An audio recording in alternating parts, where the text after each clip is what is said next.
Olá pessoal, muito bem-vindos. É uma honra ter vocês aqui mais uma vez. Meu nome é Vinícius Bonisson, eu sou médico e hoje a gente vai falar um pouco sobre a importância da adaptação que a tireoide faz de acordo com o estilo de vida e principalmente com as necessidades energéticas que você ou qualquer ser humano tem. Então, até 1988, a gente acreditava que existia uma homeostase, que era o quê? Um equilíbrio estático. Por exemplo, aquele raciocínio que o TRH, que é o hormônio estimulante da hipófise, que vai produzir o TSH, que vai produzir o T4 e o T3 e vai fazer um feedback, uma coisa muito simples e muito estática. Olha essa palavra, estática. Para você que não é profissional de saúde, estático é alguma coisa assim que é meio parada, ok? E aí veio em 1988 dois pesquisadores que inventaram o conceito de alostase metabólica. No caso aqui a gente vai falar da alostase tiroidiana. Então presta atenção. A alostase é um equilíbrio dinâmico da tireoide, da hipófise e do hipotálamo, que é o eixo hipotálamo, hipófise tiroidiano. E nesse eixo eu tenho vários hormônios e produtos do intestino atuando na tireoide. E não é tão simples assim, é muito mais complexo do que se imaginava. Então, esse mecanismo estático e simples de falar assim, eu só preciso dosar o TSH, isso está caindo por terra. Porque a gente sabe hoje que os fatores inflamatórios têm uma influência na tireoide, o frio tem uma influência na tireoide. Se a pessoa está comendo pouco, ela vai ter uma resposta alostática tipo 1, que é o quê? O seu organismo vai frear você. No início você pode até emagrecer, pode até melhorar, mas depois ele vai frear. Pode ter uma restrição calórica? Sem dúvida nenhuma, comer demais faz mal, mas comer de menos também faz mal. Então o que é a resposta alostática? Não é mais homeostática, não é mais homeostasia, não é mais parado, é dinâmico. E essa tireoide ela vai se ajustando de acordo com os estímulos ambientais.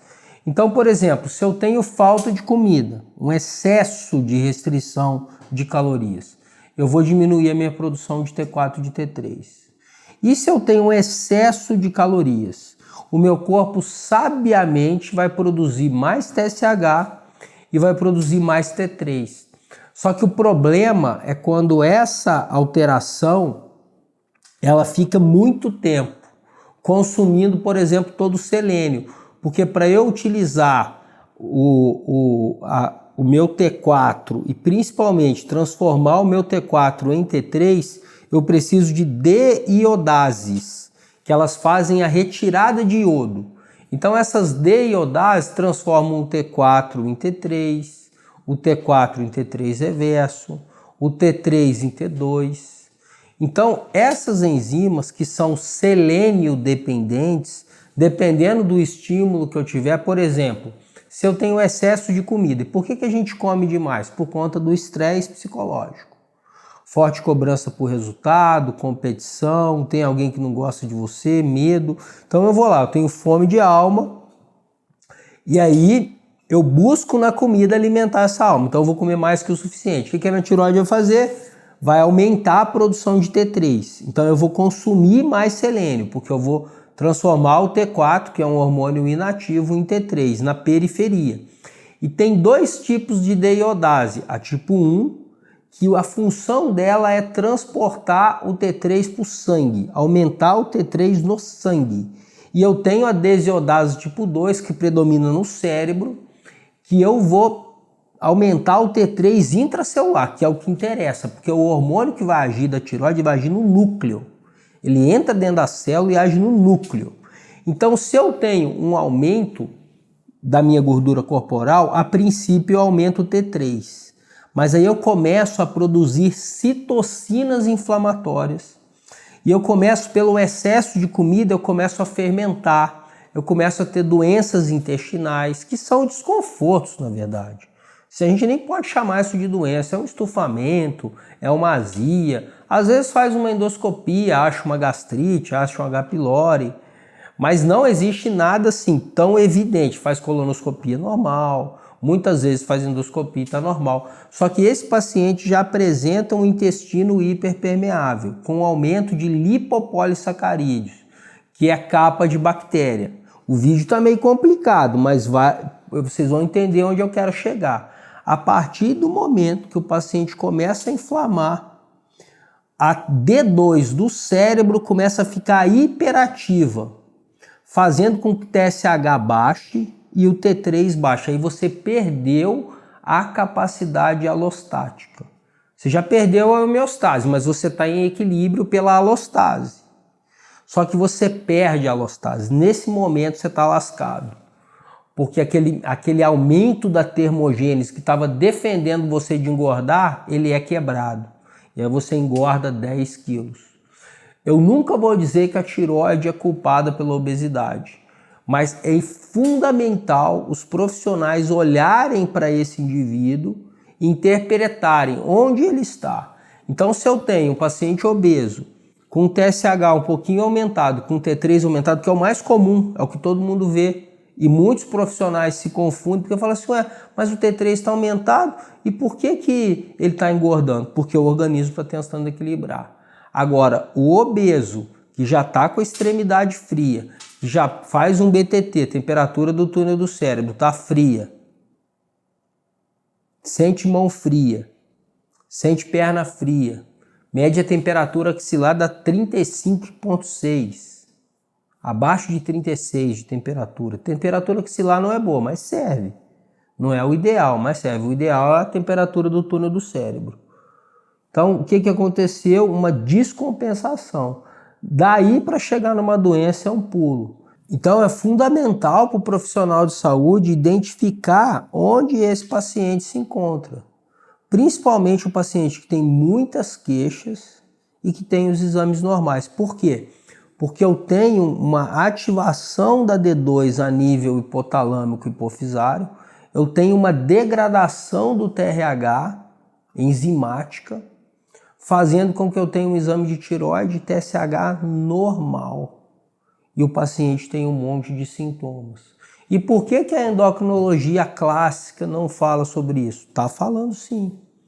Todos os trabalhos que eu citei são trabalhos publicados, todas as fontes que eu utilizei para fazer esse vídeo são fontes, publicações de jornais de endocrinologia convencionais.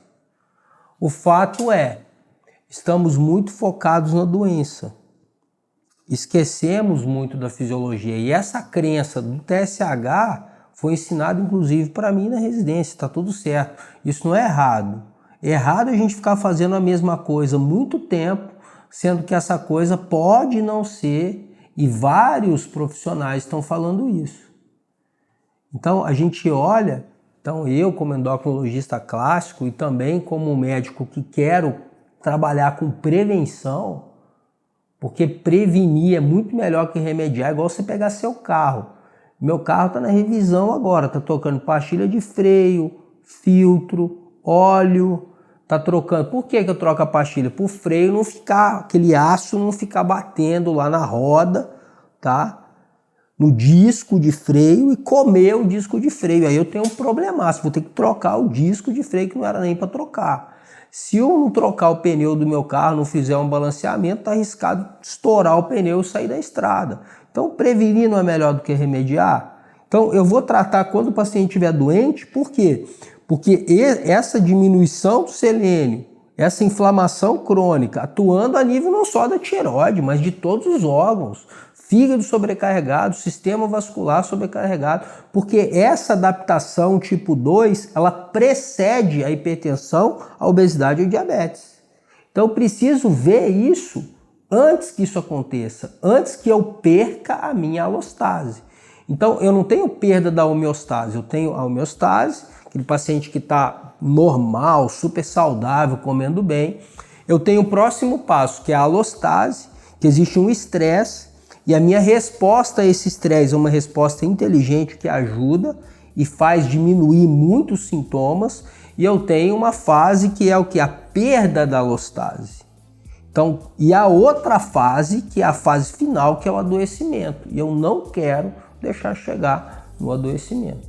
Quer saber mais sobre hormônio? Quer entender sobre a alostase de uma forma mais precisa? Principalmente você que é médico, entra nessa página, drviniciusbonisson.online, se inscreva. A gente vai ter uma aula gratuita só para profissionais de saúde falando sobre isso. Um abraço e até a próxima.